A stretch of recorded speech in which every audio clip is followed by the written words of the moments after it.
Good morning students. आज आप लोग को क्लास 10th न्यू वाले जो आप लोग 2027 में एग्जाम देंगे उनके लिए मैं कह रहा हूं, जो आपको प्रकाश का परावर्तन चैप्टर में इस पार से उस पार तक क्लियर कर दिया था, लेकिन क्लियर करने के साथ साथ आप लोग को सिद्ध करने वाला कुछ क्वेश्चन होते हैं प्रकाश के परावर्तन चैप्टर में और प्रकाश के अपवर्तन चैप्टर में। तो आपको भारतीय भवन किताब में क्या किया है, जो प्रकाश का परावर्तन चैप्टर अलग कर दिया है और एनसीईआरटी में प्रकाश का परावर्तन और अपवर्तन एक ही जगह है। स्टूडेंट फ्रेंड्स के बुक में प्रकाश का परावर्तन और अपवर्तन एक ही जगह है। तो अभी हम आप लोग को पढ़ा रहे हैं भारतीय भवन बुक से। तो भारतीय भवन वाला बुक में क्या किया है, जो प्रकाश का परावर्तन अलग किया है और प्रकाश का अपवर्तन अलग किया है। तो प्रकाश के परावर्तन के अंतर्गत R = 2F एक अवतल दर्पण में होता है और एक उत्तल दर्पण में होता है। तो हम सोचे थे आप लोगों को जो अवतल दर्पण में पढ़ा दिए हैं तो उत्तल दर्पण में आप लोग को आ जाएगा, लेकिन कुछ स्टूडेंट का डिमांड हुआ जो नहीं सर हमें अवतल दर्पण तो सिद्ध करने आ गया, कम से कम एक बार सर आप बतला दीजिए उत्तल दर्पण में भी, तो हम लोग क्लियर कर लेंगे। उसके बाद अवतल दर्पण में 1/v + 1/u = 1/f, जिसको हम लोग दर्पण सूत्र के नाम से भी जानते हैं, वो दोनों भी आप लोग को हम पढ़ा दिए हैं, अवतल दर्पण में भी और उत्तल दर्पण में भी। अब उसका एक बाकी है आप लोग को आवर्धन, तो आवर्धन भी हम आप लोग को सिद्ध कर देंगे। और आज के क्लास में जो अभी जो हम आप लोग को बतलाने के लिए जा रहे हैं, वो बतलाने के लिए जा रहे हैं उत्तल दर्पण में R = 2F। तो मेरा जो होगा ये आज का क्लास, ये क्लास भी बहुत VVI क्लास है। वैसे पूछता है लघुत्तरीय प्रश्न में, लघुत्तरीय प्रश्न जो आप लोग को होगा 3 नंबर का, वो 3 नंबर में पूछता है R = 2F। लेकिन इसका जो हम कॉन्सेप्ट देंगे वो थोड़ा लगेगा आप लोग को लॉन्ग की तरह, क्योंकि इसमें 2-3 ऐसे टॉपिक मतलब स्टेप होंगे, जो स्टेप अगर हम नहीं भी देंगे ना तो काम चलेगा, लेकिन देंगे इसलिए जो आप लोग को क्लियर माइंड में ये आ सके कि हाँ इसके बदला में ये है। तो सबसे पहले हम आप लोग को बतलाना चाहते हैं अवतल दर्पण के बारे में।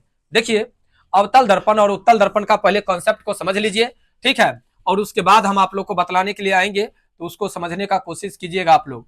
बउआ, अवतल दर्पण और उत्तल दर्पण, प्रकाश के परावर्तन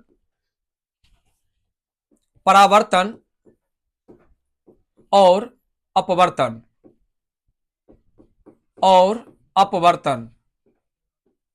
ये दो ऐसे चैप्टर हैं आपके फिजिक्स में, याद रखिएगा। ये चैप्टर और इस चैप्टर के बाद जो आपका चालू होगा विद्युत धारा चैप्टर, इसके बाद है आपको पढ़ना मानव नेत्र, इसके बाद पढ़ना है मानव नेत्र। लेकिन मानव नेत्र उतना इंपॉर्टेंट नहीं है जितना प्रकाश के परावर्तन और अपवर्तन के बाद विद्युत धारा चैप्टर है।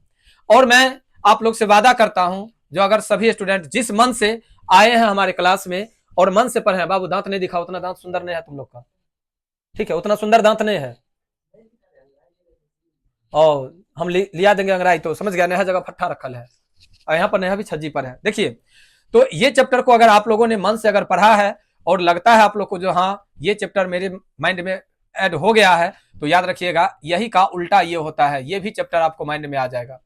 जहां पर प्रकाश का परावर्तन होता है वहीं पर अपवर्तन होता है, परावर्तन में मुड़ जाता है और अपवर्तन में अंदर चला जाता है, बस यही खेला है। उसी प्रकार से आपको जब भी हम बतलाने के लिए जा रहे हैं अवतल दर्पण में बतलाए हैं, तो जरा सोचिए ये आपको एक वृत्त है, वृत्त में ये केंद्र है। बउआ ये केंद्र है, तो ऐसे करके हम लोग एक रेखा लिखते हैं। अगर एक रेखा लेते हैं तो जरा सोचो, तुम लोगों को जो अभी तक हम पढ़ाते आए हैं इसको हम पहले काट देते हैं, कट गया। अब देखो ऐसे करके तुम लोग को हम पढ़ा दिए हैं, ये जो हम बतलाए हैं तुम लोग को, ये अवतल दर्पण है, देख लिया, ये अवतल दर्पण था। अवतल दर्पण को थोड़ा हम बउआ अलग करते हैं, अब इसको हम दूर कर रहे हैं इससे। अब समझो पहले इस चीज को, ठीक है, इस चीज को समझा रहे हैं, इस चीज को समझने का कोशिश करना। यहां पर चाहे रुक जाओ, हाँ एक बाद में मिटाइए देंगे, पहले समझा देते हैं तब मिटा देंगे। ऐसे था, इसमें क्या होता था, जब प्रकाश ऐसे करके आया और ऐसे करके गुजर गया, तो जहां से गुजरता था प्रधान अक्ष पर जहां पर काटता था उसको हम लोग क्या नाम देते थे, फोकस, F देते थे। और F देने के बाद इसका एक लंब बनता था ना, तो लंब तो इसका तो कोई नहीं बनेगा परावर्तन, क्योंकि लंब का कोई परावर्तन होगा 12 बजे में जब आपके सर पर धूप पड़ता है क्या कोई छाया बनता है, तो लंब का कोई छाया नहीं बनेगा। तो मान लीजिए ये ऐसे, मान लीजिए ऐसे, दोनों वही हो जाएगा, कोई दिक्कत।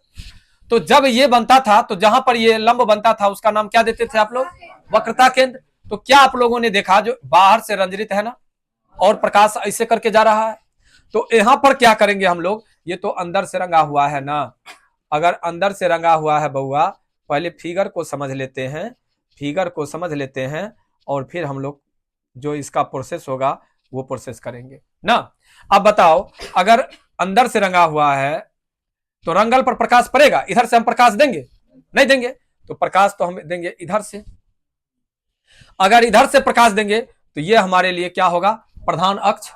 अगर प्रधान अक्ष होगा तो प्रधान अक्ष के समानांतर प्रकाश पड़ेगी, अगर प्रकाश पड़ेगी तो यहां से ये परावर्तित हो जाएगी, परावर्तित हुई तो हम क्या कल्पना करेंगे बाबू, कल्पना ये करेंगे, जो ये आ जाएगा। तो जब ऐसे करके कटा था तो इसका क्या नाम दिए थे, एफ, फोकस दिए थे। तो जब ऐसे करके ऐसे निकल गया तो इसका एक लंब बनेगा, इसका एक लंब बना, तो लंब बना तो लंब क्या होता है, परावर्तित होती है, तो इसका हम कल्पना कैसे करेंगे,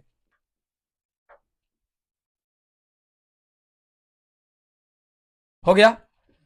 तो ये जो लंब बना था उसका नाम क्या दिए थे, सी, वक्रता केंद्र दिए थे, तो ये खेला हो गया।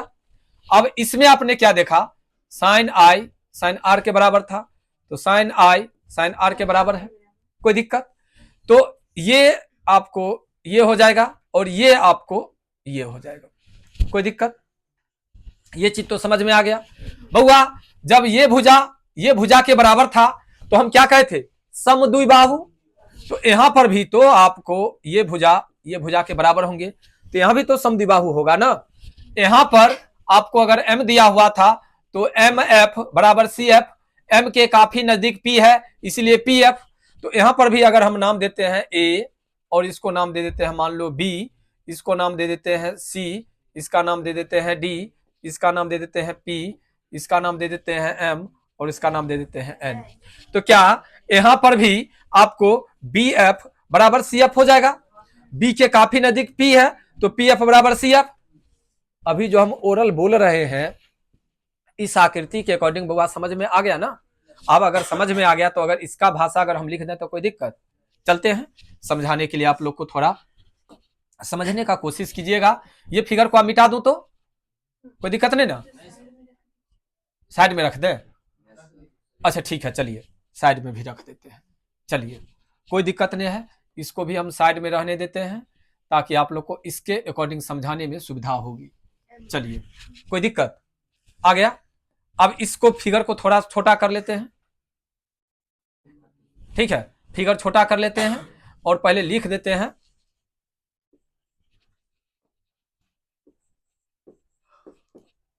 उत्तल दर्पण में R बराबर 2F को साबित करें।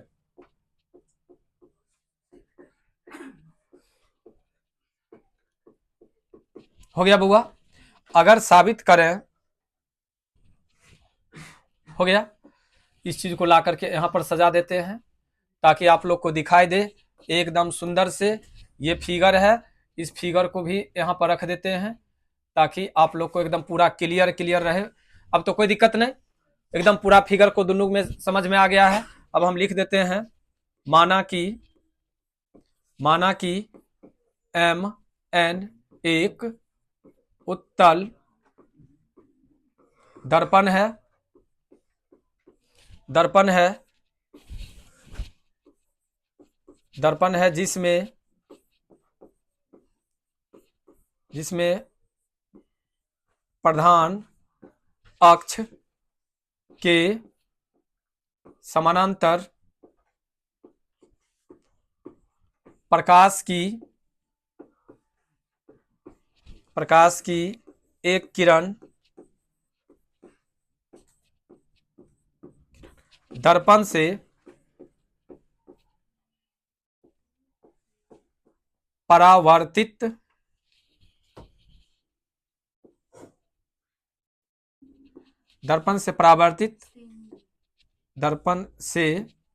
परावर्तित हो जाती है, तो सिद्ध करना है R बराबर 2F। बउआ ये जो बात लिखे हैं ना, ये एक भाषा है। अगर ये नहीं भी लिखोगे ना तुम लोग तो कोई दिक्कत नहीं है, ये अपनी एक भाषा है, ये भाषा को हम लिख लिए। ठीक है, अब चलते हैं हम लोग प्रमाण।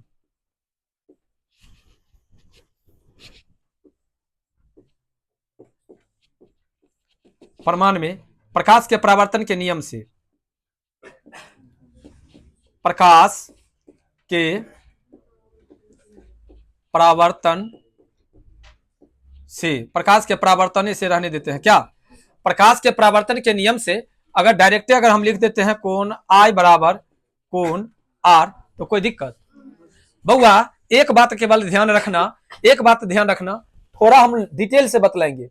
डिटेल से इसलिए बतलाएंगे कि तुम लोग को पूरा पूरा कॉन्सेप्ट मिले, पूरा पूरा कॉन्सेप्ट मिले। अगर क्वेश्चन बड़ा भी हो जाएगा तुम लोग टेंशन नहीं लेना, जो सर बड़ा करके बतलाए हम तो देखे थे, ये 4 लाइन में सिद्ध किया हुआ था। ठीक है, पहले यहां तक में कोई दिक्कत नहीं ना, तो हम फिर समझाने के लिए आ जाएंगे, तत्काली बनाते हैं क्योंकि जगह कंजेस्टेड है।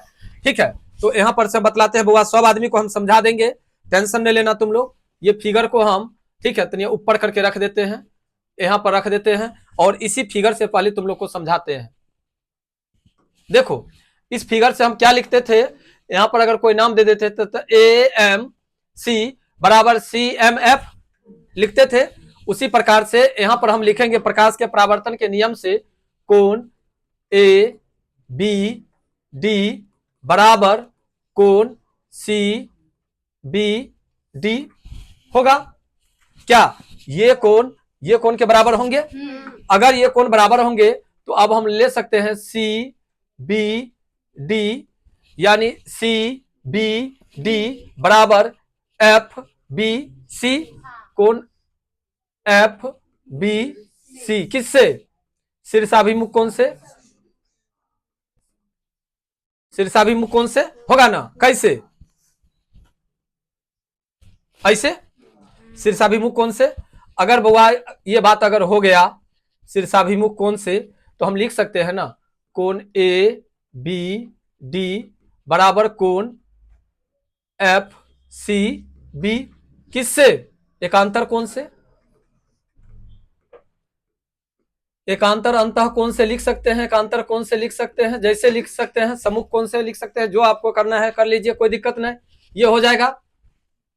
तब जरा सोचिए, अगर ये कोण के बराबर है और ये कोण के बराबर है और ये कोण के बराबर है, तो क्या कोण FBC बराबर कोण FCB होगा, ये बात होगा। अभी अगर दो कोण अगर आपस में बराबर है, यानी ये कोण आपस में बराबर है, जिस त्रिभुज में दो कोण आपस में अगर बराबर होते हैं तो त्रिभुज क्या कहलाते हैं, समद्विबाहु।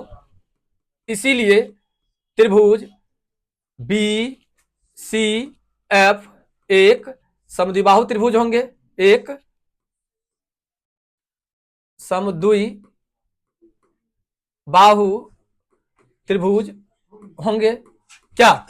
और जब समद्विबाहु त्रिभुज होंगे तो जरा सोचिए, जो आपको ये भुजा के बराबर होंगे, तो लिख सकते हैं BF बराबर CF। नहीं, अब लिखेंगे B के काफी निकट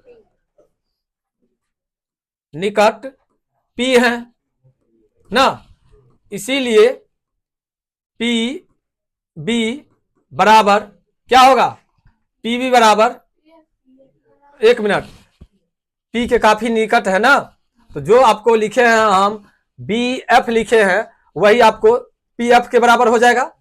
तो BF बराबर PF, इसीलिए PF बराबर CF होगा।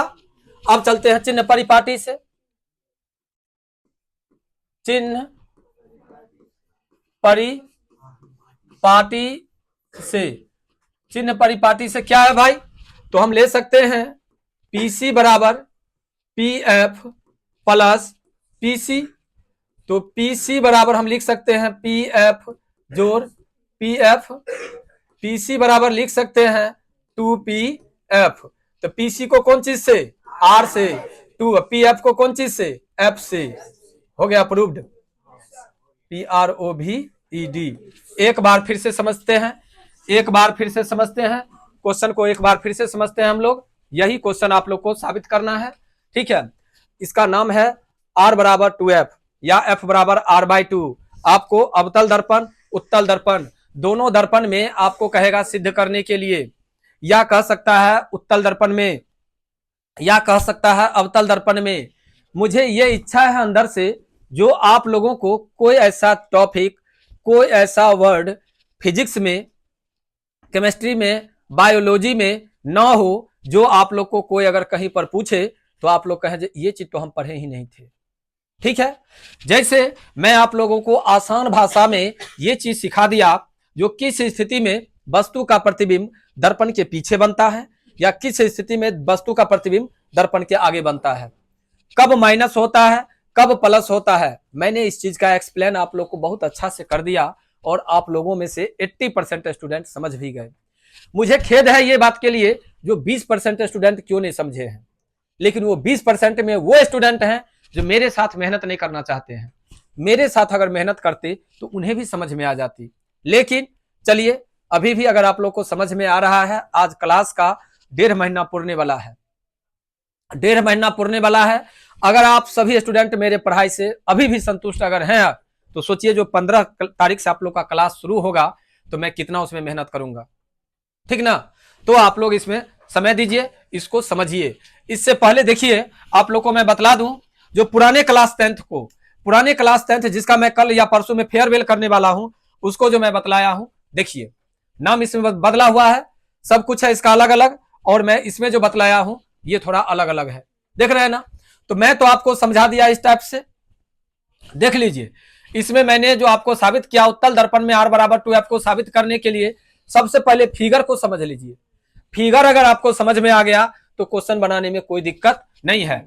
आपको ये याद है, प्रकाश के परावर्तन से आपतन कोण परावर्तन कोण के क्या होते हैं, बराबर होते हैं।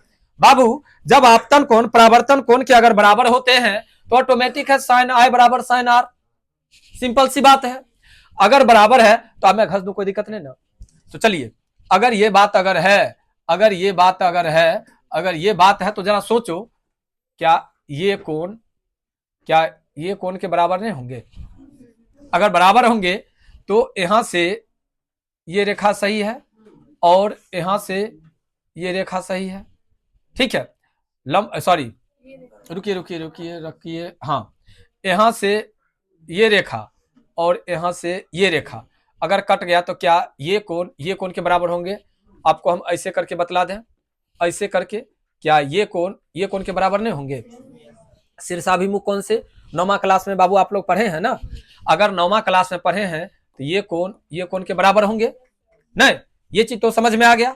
आइए आइए आप लोग थोड़ा और आगे आइए, फिगर को ही केवल हम समझाएंगे दोबारा, और बनेल तो सब कुछ है ही है। अब देखिए, यहां पर ये कोण ना, इसी में एक ही ओर के अंतः कोण से भी लिख सकते हैं, एकांतर कोण नहीं लिख करके।